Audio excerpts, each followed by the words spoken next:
What's up, loves, and happy Sunday. So excited to be here with you guys. So Sundays we do things a little bit differently around here. Sundays I call them woo-woo Sundays. And on Sundays we talk about kind of like the psychological and behind the scenes things that hairstylists go through that generally cause them challenges or make their career maybe harder than it needs to be. And we work on overcoming those things so that during the week when I talk about things like marketing and business building and selling more retail and attracting the right clients and using social media, you don't have any of these limiting beliefs or any other challenges standing in your way that prevent you from reaching the success that you're looking for. Shelly, are you home from vacation? How are you? So glad to have you here. Jenny, so glad to have you. So Sundays we do things a little differently. If this is your first Woo Woo Sunday, welcome. I'm glad you're here. If it ends up not being your cup of tea, no worries. Hang out with me Monday through Saturday. Sundays don't have to be your thing, but I think you're going to love them. It's for most people, it's their favorite day of the week. It sets the tone for the week moving forward, and I hope you walk away feeling inspired and ready to take on any challenge that heads your way. So this week we're talking about something that kind of hit home for me this week for whatever reason, but 3 limiting beliefs or excuses or blocks that we tell ourselves or that people tell me about why they're not achieving the success they're looking for. And I hear these things over and over and over. And I think that they're barriers that we put up almost to protect ourselves from feeling the pain of growth, like feeling those growing pains. And I want you to quit making all of these excuses. And I can pretty much guarantee everybody on this video has made these or is making these right now. So I'm going to challenge you to let them go moving into the week ahead. And get ready to just take on greatness, letting these things go. So I want to introduce myself and then we will roll. Okay, let me ask a question. I like to ask a question before I introduce myself. Is there anybody out there who has something that they want to be achieving professionally that they feel like is just out of reach, or there's something standing in the way, or they could be doing better except for... Is anybody feeling that right now? If you can agree to that, can you say yes? Give me a little bit of praise and I'll introduce myself and roll. My name is Britt and I'm a social media and marketing strategist just for hairstylists. My goal is to make your life as a stylist a little bit easier, a little bit more organized, help you to spend your time and money in the right places, quit wasting it in the wrong places so you can grow your clientele the quicker, faster, easier way using today's technology. It's never been easier to grow a clientele. You just have to understand the tools at hand to do so, and I'm here to share some of those things with you today. If you like what we're talking about, you can let those Facebook thumbs up roll. Tap the screen, give me the hearts. And as always, my favorite part is connecting and chatting with you all. So keep those comments rolling. Facebook Live is doing something real new for me, so I'm going to try and keep up. It's sliding in images of you guys as I'm reading the comments. So I'm going to try and make this work. Yes and yes. Caitlin, who races? Does your husband race? What are you doing at the racetrack? Melissa says, I love Woo Woo Sundays. I do too. So a lot of you feel like the next chapter is waiting for you professionally, but you're maybe not there yet. Okay, great. So I want to share with you these 3 excuses that I hear over and over. I've made all of them myself, and I want to challenge you to let them go. So excuse number 1 is, I'm not getting there fast enough, so I'll never get there.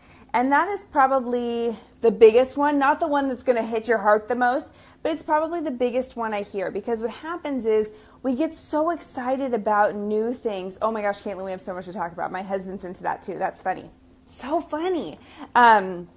So we get so excited about new things and we think about all the fun, exciting parts and, oh my gosh, I'm going to do this. And then you start working on it and shit gets hard, right? It's not what we thought it was going to be.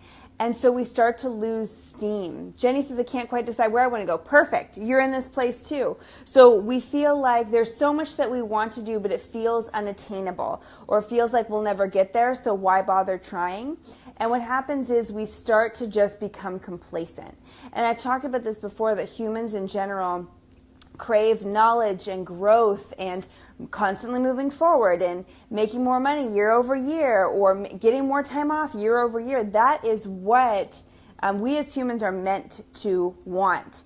Generally speaking, we don't feel good when we're complacent. When life becomes monotonous and the routine kicks in and nothing is changing, we aren't happy and we become demotivated. So there's this idea of, if I want something, I should have it right now, and when I don't get it, I become upset. And a lot of that has come up more recently, and a lot of it comes because of things like social media and Amazon Prime and the internet, because there's so many things we can have at the touch of our fingertips. I want an answer to a question. I don't have to go to the live. I talked to my daughter about going to the library to research writing reports, and she's like, oh my gosh, you're so old. Like, that to her is crazy, because if she wants to know something, she can just Google it and find it the touch of her fingertips. I can have something delivered. I can order something this morning and have it delivered to my house by this afternoon with Amazon Prime. With social media, you see somebody rise to success in seconds. And so when we decide we want something and we don't get it quickly, we become really upset. This was one of the things when I was coaching my own team in the salon that used to make me crazy, is I would have these new up-and-coming stylists who 18 months into their career would come to me and be like, I'm getting annoyed. I don't understand why I'm not growing my business faster. I just feel like this is not fair. First of all, what are you talking about not fair? I don't even know what that means. And second, I think there's this idea, and a lot of us had this going into cosmetology school, that you'd go to school, hop out, get some clients, start making great money, and you'd be a hairstylist. And that's so not how this industry works. There is a, for lack of a better word, a pay your dues component to it, and you do have to put in some time. And I always share you have to put in a good solid 365 in order to get to where you want to go.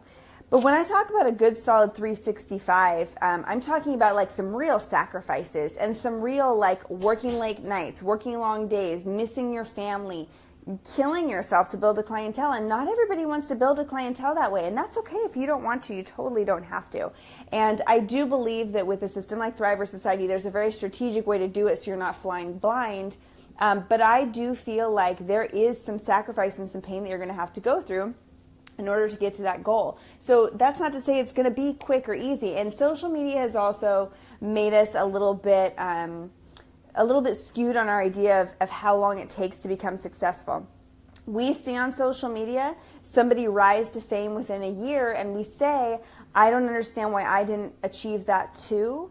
And the thing is, you don't see the behind the scenes of what it took for that person to get there, right? You don't know if they spent 30 weekends away from their family traveling to teach classes to gain that fame, right? That was a huge sacrifice. You don't see if people buy followers. You don't see people working 16 hours a day, not eating, not having time with their family and friends, doing a lot of stuff for free. You don't see that. So when we see someone shoot to fame, we're like, oh my gosh, I don't know how they did it, and they did it so fast. That's right, you don't know how they did it so fast because you're not watching it. You're not there in it with them. You're only seeing the outside, right? You can't judge the outside of somebody else's business compared to the inside of your own.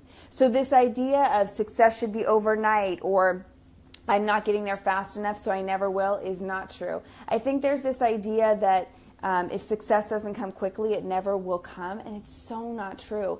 It's all about looking at a goal, knowing what you're working towards. Who was it earlier who said, I don't know what I'm working towards? You have to do a little soul searching. I did a Facebook Live on that a few weeks back, and figure out what it is you want, and then just start taking steps in that direction, and know that it's going to take years and years and years to get there. Heather said, or know how broke they are. It's so true. Like, sometimes we see other people and we're like, man, I want their life. You don't know what their life is like. You know what they show you. So don't get it twisted. Jenny said that. Jenny, so that's going to be your plan A, is really do some soul searching and be like, what is it that'll make me happy? Or are you happy and you just need to refine things? Like, is it taking more time off, making more money, owning another salon, becoming an educator? What is it going to be that's going to make you happy? And then starting to work towards those things, and know that it may take 2 years, 5 years, 10 years to get there, and being okay with that. But if you're constantly working towards it, that's the right thing to do, and there is no such thing as overnight success. So the idea of I'm not getting there fast enough so I'll never get there is bullshit. And I see a lot of stylists too still do the thing, and I know people are going to give me flack when I say this, and I'm okay with that. I think it's such a mistake when you're building a clientele and it doesn't go as fast as you want it to, that you get a bartending job, or you start waiting tables, or you take on a nannying gig. I think that is the fastest way to demotivate yourself. I had a stylist who's now doing amazing, but I remember when she was first starting out, she was nannying. And when she was nannying, she was making twice as much money as she was working behind the chair, which who can't relate to that? That's so relatable, and that was easy money. And she ended up at this crossroads of like, man, why am I working so hard to build my clientele when I can just go watch these kids and make twice as much? Yeah, but do you want to be a 50-year-old nanny? Like, at some point you have to make a career for yourself. Amy Lee says, agree, I did it. What happens is the other money comes so easy, and it seems like the quick, easy path to success. But the problem is you don't find a lot of people doing those kind of jobs happy long term, and that's not going to provide the life you want it to. And you have to center yourself and go back to why you became a hairstylist and what you're doing this for. So it might take some time, but it's all worth it and well spent. Okay, number 2, and wait for number 3. It's the best one. Number 2, something or someone is standing in the way of my success, so I'm screwed. I am so tired of hearing that. Like, well, I would be more successful, but my husband doesn't want me to work so much. So I stay home with the kids and I kind of like work when his schedule allows it. No, your husband is not the reason you're not successful. It's because you are not making a plan that allows yourself to go to work. I'm sorry, I just don't believe that. I'm not buying it. There has to be some other solution. Something else has to flex and give for you to be able to make that happen. And I don't have the solution. I don't know what that would be. And it might be hard. It might be really hard. It might cause you to take time away from your family. If your husband's home Saturdays and Sundays, that might be when you have to work in order to build your clientele. But the whole, I can't, somebody is preventing me from being successful, I am not buying that. My salon owner makes it too hard for me to build a clientele. Then you have 2 choices. Sit down like an adult and talk to your salon owner and explain to them the things that you feel like are truly making it challenging to build your clientele, and have that open conversation, and don't be defensive. Can I speak to that for a second from the salon leadership standpoint? Whenever a staff member would come to me, and I always call it coming in hot, and I could feel it, right? When they were coming into me, they're like, Britt, can I talk to you outside? And they came in nasty. My guard went up, and I almost didn't even want to hear what they had to say. But if somebody came in and they're like, hey, can we make time to talk? I just have a few things I want to talk to you about. Yes, 100%. I would love to talk to you, but I don't want to stand outside and have you scream at me. That sounds terrible. I'll do it, but I'm not going to be receptive to what you're going to say. So if you want to have an open, honest conversation with your salon leadership, then you should, and explain what you think is making it difficult for you to build a clientele, because newsflash, they actually want you to be successful. I know, that sounds crazy, right? Your salon owner wants you to like make good money and be successful, because that's what's good for them too. If you work for a salon owner, Melissa says, yes, that's how I'm working now with 2 kids. I work Friday, Saturday, and Sunday while my husband is off. Melissa, I give you so much props. You're the exception, not the rule, and I'm really proud of you for not letting that be your excuse and making it work. Get it? I love that. So have that conversation, or you can leave. But what you can't do is sit stewing in the misery of, I would be more successful, but my salon sucks. It's dated. The owner stinks. They don't allow us to sell retail. My commission is too low. My rent is too high. Blah, blah, blah. Then you have to make a change, but that can't be your excuse. You have to, something has to give. So the idea of somebody else is preventing you from being successful is crap. Or, what's another? People always blame like their extended family, like, well, my parents make it so hard, or you can't do that anymore. This is the one life that you're living for yourself, and nobody else is going to make your dreams come true. So you have to work and make it happen. Okay, and number 3, my journey to success shouldn't cause me stress or pain, and I shouldn't have to sacrifice my personal life to achieve success. Wouldn't that be great? Wouldn't it be great if like success was just served up to you on a silver platter, and there were some people who, and I think there's this misconception that some people get lucky, right? Like, well, they just got lucky. No, nobody gets lucky. Some people choose an easier path and follow a plan and have a strategy and work their ass off and work really hard to make things happen, for sure. But there is nobody where success lands in their lap and they just live a happy life. I've never met that person before, and I've met some successful people, and there's none where that's the case. And I think there's a lot of people who are like, well, I don't want to spend my weekend marketing myself. Well, then you chose a wrong industry. Like, this is an industry where you don't go to your cubicle and clock in and somebody hands you a paycheck every other Friday. This is an industry where your income is 100% based on the efforts that you put into building your career. That's it. And that's so awesome. And that is, I've said this 1,000 times before, that's why I got into this industry. I didn't want anybody else to be able to determine how much I made. I wanted to be like, my income is fully the results of the effort I put in. If I'm lazy, I make less. If I work harder, I make more. And that's the most beautiful part of our industry, is you're in full and complete control of however you want that to look. But the idea of, this is too stressful, I don't want to do it. That's a major problem. And you should do this because you love it, and you should do the things in the industry that make you happy, but there are steps along the way to get there that aren't fun and that cause pain and that cause stress. If this was a stress-free industry where you could have a ton of success without feeling any pain, don't you think everybody would be like wildly successful? It's the reason why a lot of people aren't, is they aren't willing to like fight through the tough times to get to the good stuff.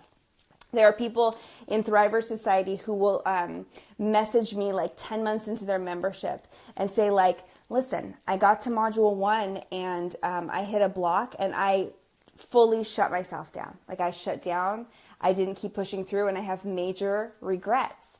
And that is so common because as soon as we start to feel pain, we're like, you know what? I'm just going to take a time out and I'll get back to it later. And you never come back to it.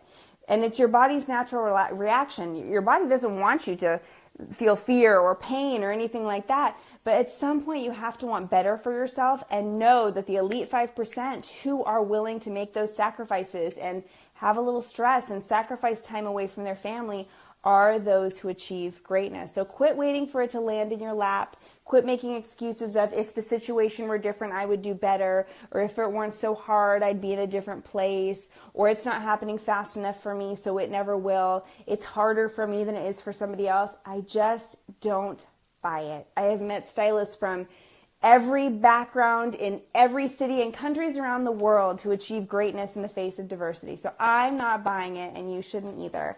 So really do some soul searching and decide what it is you want for yourself and make a plan of what it looks like to get there, and quit making excuses. Know that going through pain to achieve success is a very normal thing. It's part of the deal, and you can do this. So much love to you guys. Happy Sunday. Mwah, and I'll see you later this week. Bye, loves.